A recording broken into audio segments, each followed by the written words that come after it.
Chapter 32. The Altered. The next stage in the transformation of sexuality and gender would strike many as especially strange and alien, and yet its origins were ancient and its mystery could be found in the temples of the goddess. The work of a sorceress, that the power of the goddess was to turn a man into a woman and a man into a man.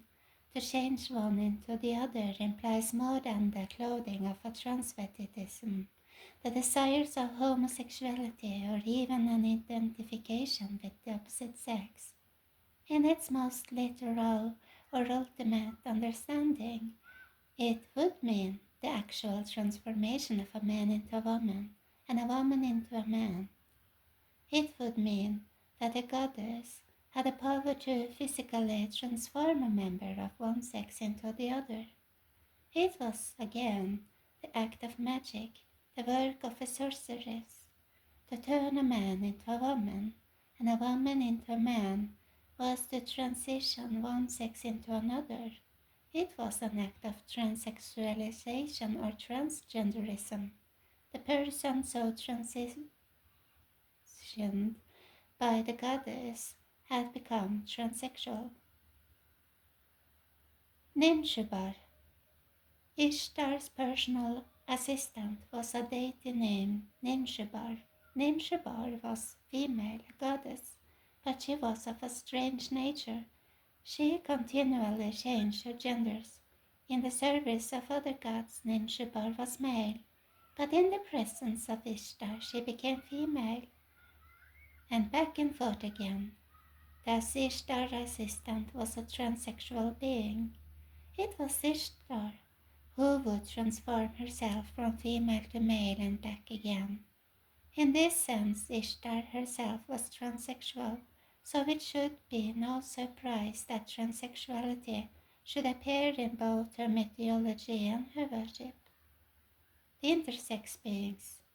In the myth of her descent to the underworld and her imprisonment there, two things were created to enable her escape. One was called the Kurgara and the other the Galatur. They were described as intersex beings, not quite one or the other, or those who moved in between the two. The names Kurgara and Galatur were also the titles of the gender-crossing cultic personnel that ministered in Ishtar's temples. In the Akkadian version of the myth, the being sent to rescue Ishtar from the underworld was called Asurshunamir, the Asinu. Again, it was an intersexual, transsexual, or transgender entity, and again, the name or appellation was also the title of Ishtar's cultic ministers, the Asinu. In fact, the meaning of the name Asinu is man, woman. An ancient description of the goddess's minister says this: they turned out the Kurgaru and Asinu at Eanna, whose manhood Ishtar changed to womanhood to strike awe into the people. The surgeon goddess, to transform manhood into womanhood to strike awe into the people, would speak of something more substantial than effeminate behaviors and the wearing of women's garments. An ancient inscription from southern Turkey speaks of Ishtar's altering of sexuality in especially graphic terms. May Ishtar impress feminine parts into his male parts. The cult of the goddess is believed to have involved castration. Many of her priests and cultic personnel are believed to have been eunuchs, having been castrated as part of obtaining the position or having been castrated earlier in their lives. Some are believed to have castrated themselves. Later historical accounts describe the worshippers and cultic personnel of related deities as castrating themselves in the midst of worship in one way or another, they were surgically altered. It was for them an attempt to rid themselves of the characteristics of the gender in which they were born and move one step closer to the gender they sought to emulate.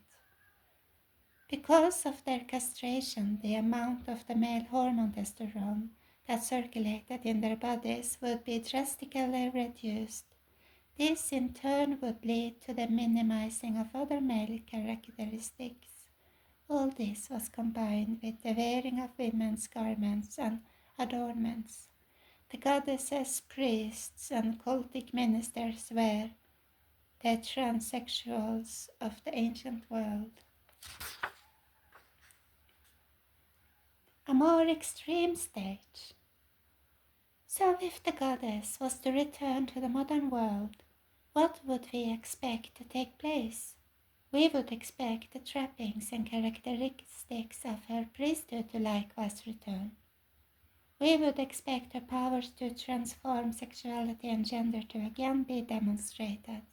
In short, we would expect the return of transsexuality or transgenderism, and this again is exactly what happened.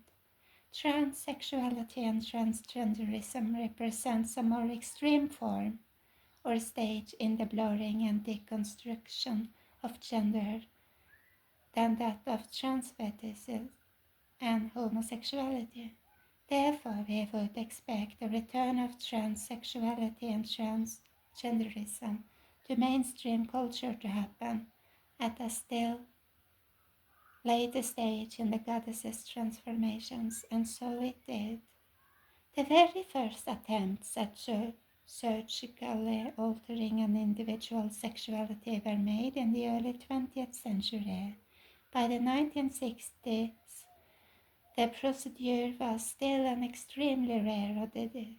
The terms transgenderism and transgenderal first appeared in the mid to late 1960s. The term transgender is believed to have been officially coined in 1965. It was in the 1990s that the term first attained widespread usage. But it was in the 21st century that the phenomenon of transsexuality or transgenderism exploded onto the stage of world culture, centering again on the focal point of the goddess's return, American Western culture. The vulnerable. Ishtar was most often portrayed as a young woman. When she spoke of her transitioning from one gender to another, she spoke of becoming an exuberant young man or a noble young man. The word young is of significance. If the gods are to alter a nation or transform a civilization, if they are to take control of its future, they must, as we have seen, possess its young. And so when it came to the confusing of gender and the breaking of its distinctions, it was the young who would be especially vulnerable.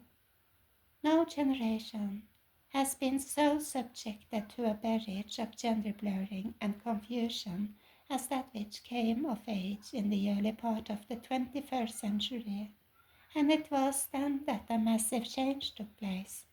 The number of young people and children in America and the West identifying as transgender in America exploded.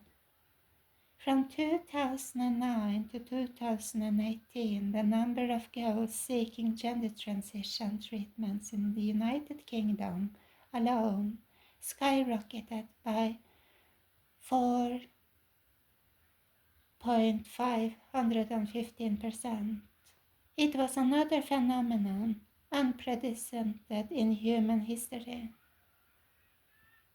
What was equally unprecedented was the fact that the greatest increases in those seeking or being referred to gender reassignment were now young women. A generation possessed by the goddess was now doing as the goddess boasted of having done. Young women were now seeking to become young men. Suffer little children. The altering of children's bodies now became big business. Abortion facilities all over America added the transitioning of males into females and females into males to their services of killing unborn children. In this they performed, under one roof, the rites of multiple gods. And since children were a captive audience, as they sat in their classrooms, the spirit of the goddess came upon the public school system. School children were now being inducted into transgenderism through the words and authority of their teachers. They would be taught that they could decide if they were to be a boy or a girl. They would then be questioned as to what the sex they really were and if they were not actually other than they had thought they were. They would then be led into the process of being transitioned. They were too young to understand the ramifications of what was happening. The process of reassigning their gender would begin, often while their parents were kept from knowing what was happening to their child. The altered children's entertainment, cartoons, video games, television, social media movies, and other children's media and influences joined in the barrage. As a result, masses of children were subjected to hormonal treatments that would irreversibly alter and damage their bodies, their health, and their lives. Many of them were transitioned and sterilized for life before they even knew that sexuality was. Celebrities, government leaders, educators, business leaders, physicians, surgeons, and activists all joined the crusade to promote the altering of children. It defied rationality and common sense. What could have possessed them to embrace and champion such a thing that, in any previous generation, would have been viewed as madness? What possessed them was the spirit of the goddess, and so multitudes of children and youths were now being inducted into the metamorphosis undergone by the priests and ministers of the goddess in order to become her servants. But unlike in ancient times, the goddess was not interested in merely one class of people to serve as her priesthood. She was now after an entire generation, and an entire generation was now being prepared to embody, in one form or another, the gender confusion of the goddess and to unwittingly serve as her priesthood. And it was not the goddess alone. The gods had always had a special interest in destroying children. If their sacrificial knives could not touch them before their births, they would touch them now. An idol of one's own being. If in a pagan universe one fashions one's own idol, builds one's own god, and thus creates one's own reality, then in such a universe one can create or recreate the reality of oneself. So as the work of the gods and the paganization of the West processed, a woman could decide that her personal reality was that she was actually a man, or for that matter an animal or any other being. But in order to put one's reality into effect, one must nullify the reality that actually exists. Thus, in order to create what is not reality, one must nullify what is reality, and to recreate oneself, one must nullify one's own existence. Self-creation thus becomes an act of self-destruction.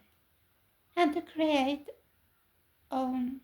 one's own reality is to make an idol, and to create it out of oneself is to make an idol of one's own being. And in the act of transitioning, one must carve the idol so that it conforms to the reality one wants to create, and so the alteration of gender would always involve the act of self-destruction. The destruction of women. The destruction would go beyond that of individuals. It would affect society as a whole. Feminists began noticing a new phenomenon, the destruction of erasure of women. The word women was being struck from official documents and discourse, replaced with phrases such as people with uteruses, or not replaced at all. Men too were being erased, so to were sisters and brothers, mothers and fathers, sons and daughters, boys and girls, ladies and gentlemen. The abolition of men. It was the mission of the gods to eradicate human nature, humanity, the abolition of man. They promised that one could do with one's being and life whatever one believed or imagined, but if one could give one's life and being to any purpose, it would mean that one's life and being had no real, intrinsic, absolute or ultimate purpose. And if there is no absolute or ultimate purpose to one's life, then one's life has no ultimate meaning or value, and thus one's life becomes disposable. Man, woman, humanity, each person, each life. Thus was the gods presented as, as freedom was actually destruction, and what they promised as fulfillment was in the end the abolition of man.